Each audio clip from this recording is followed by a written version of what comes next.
This episode of Marijuana Today Daily is brought to you by our friends over at Curaleaf, one of America's top multi-state cannabis operators with 43 local dispensaries, 12 cultivation sites, and 11 processing facilities, serving up more than 150,000 registered medical marijuana patients. Learn more about all the cool things Curaleaf is up to over at curaleaf.com, spelled C-U-R-A-L-E-A-F.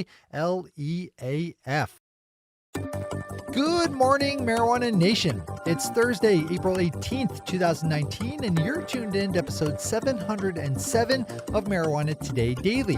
I'm your host, Shay Gunther, and I'll be walking you through today's marijuana news and headlines. As always, we have a full and busy day of cannabis news in our hands, so let's jump right into it. We start the day's news off with a potentially large deal in the works between Canadian legal marijuana giant Canopy Growth, which has a few $billion in the bank from its investment from alcohol conglomerate Constellation Brands, and Acreage Holdings, one of the larger multi-state cannabis operators in the U.S. Since Canopy Growth is based in Canada and traded on public markets, it can't outright buy Acreage Holdings yet due to marijuana's current federal illegal status in the U.S. So instead, according to reporting over at MarketWatch, it's spending billions of dollars to acquire the rights to buy the company once federal restrictions fall away. The deal is not closed yet, and all the stories bouncing around the internet right now stem from unnamed sources involved with the potential acquisition, so it's definitely still something to keep an eye on. Swing over to MarketWatch for more on this one. Canopy has a lot of money, and Canada is a relatively small market in comparison to the States, so get ready for more headlines like this. Sticking up to Canada, we have some new stats out of Health Canada showing that licensed marijuana providers are stocking up inventory of marijuana flower ahead of the planned fall rollout of legal edibles. Licensed cannabis companies in Canada increased their held inventory of dried flower in the month of February to a little over 52,000 pounds, up from around 44,000 pounds in January. The overall amount of marijuana sold in Canada actually dropped in February to its lowest level since October's nationwide switchover to legal cannabis, but that dip is mostly attributed to the short duration of the month of February, with just 28 days of possible sales. Canada still has tons of supply and distribution hiccups to work out, so there's plenty of blame to throw around there as well. BNN Bloomberg has more numbers and details if you need them. As always, we have all the news we cover linked to on our website at mjtodaydaily.com and on our Twitter account at mjtodaydaily. With our final top story today, David Downs over at Leafy keeps the 420 torch alive with a look at a special promotion being run by one of the Carl's Jr. franchises in Colorado to sell burgers on April 20th that have a special sauce infused with a small amount of CBD. While I would love to say that this is the peak of the CBD craze, I know better than that. But even so, this one deserves some special attention. A spokesperson for Carl's Jr. actually told CNN that the company is running the gimmick as a test market with an eye on rolling the CBD burger out in other places. The burger will have a total of 5 milligrams of CBD infused within its sauce, which is so little as to almost qualify as a microdose. If you're in Denver this Saturday and want to experience some CBD-infused placebo effect for yourself, pop over to Carl's Jr. on Colorado Boulevard, where you'll be able to get the Rocky Mountain High Cheeseburger Delight for just $4.20. Cheeseburger Delight, CBD. Nice. Those are our top stories for today. It's time for Marijuana Today Daily Headlines Blitz. Before we blitz in headlines, let's quickly thank our sponsor, Curaleaf, one of America's top multi-state cannabis operators with 43 local dispensaries, 12 cultivation sites, and 11 processing facilities, serving up more than 150,000 registered medical marijuana patients. Open up curaleaf.com today to learn more about their wide network of cannabis operations, as well as their 3 consumer-facing brands, with Curaleaf medical marijuana products, Curaleaf hemp, and Yukon Craft Cannabis, all serving the needs of different cannabis consumers. And while you're over at curaleaf.com, you can learn more about Curaleaf the stock, which trades under the symbol CURA up on the Canadian Securities Exchange. That's CURA. Big thanks to everyone at Curaleaf for all the good work they do and for supporting today's news. All right, time for the blitz. Florida is adding 8 more licensed medical marijuana operators to the 14 it already has as a result of a settlement announced on Tuesday between those new license holders and the State Department of Health. This one is pretty well layered and complex, so I'd swing over to the Sun Sentinel to dive into all the details if this one catches your attention. Shira Schoenberg over Mass Live is a good longer form look at how things are evolving in Massachusetts for the state's medical marijuana program as the new adult use system comes online.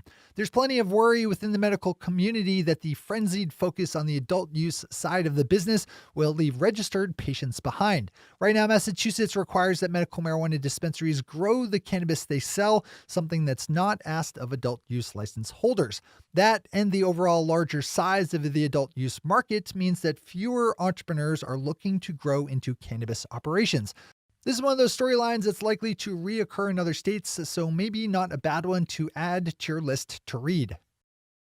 Massachusetts holds on to the headline stick with another story, this one looking at a licensed marijuana company that just announced a new initiative to help fund the business startup of one of the participants in Massachusetts' Social Equity Economic Empowerment Program, which was set up to help people from communities that have borne the worst of the historic and contemporary war on drugs become marijuana entrepreneurs.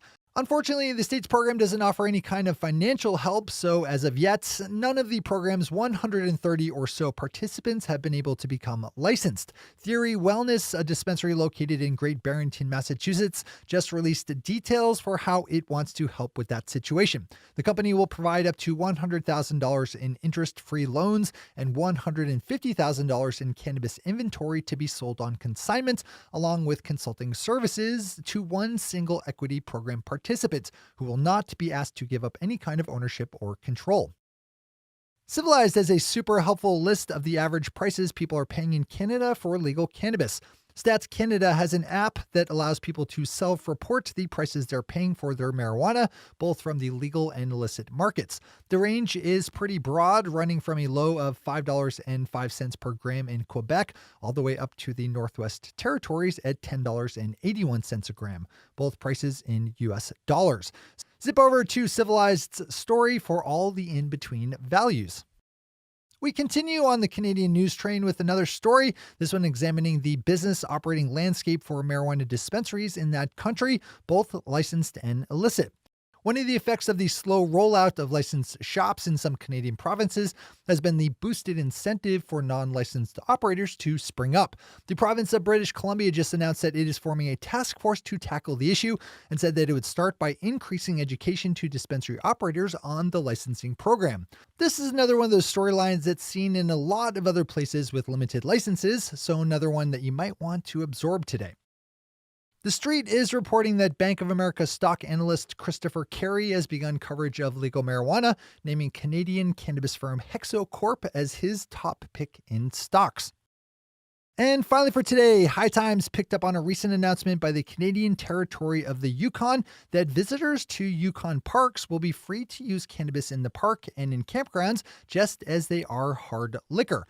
Last year, you might remember that the National Parks Canada lifted a ban on cannabis use, but each province was left to actually implement how it would work. Yukon Territory Parks opens up on May 10th.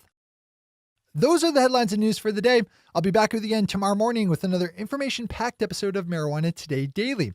But in the meantime, if you have any stories to share or feedback to give, zip us an email to headlines@mjtodaydaily.com. And while you're clicking around the interwebs, swing over to our Twitter account at mjtodaydaily. Visit our website at mjtodaydaily.com to find links to all the news we cover.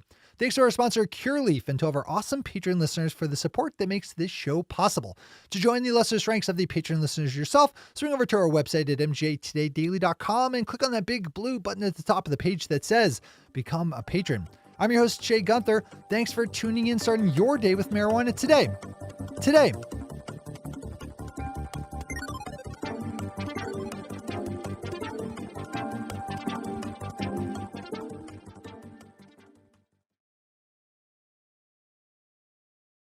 One take, Shay. One take.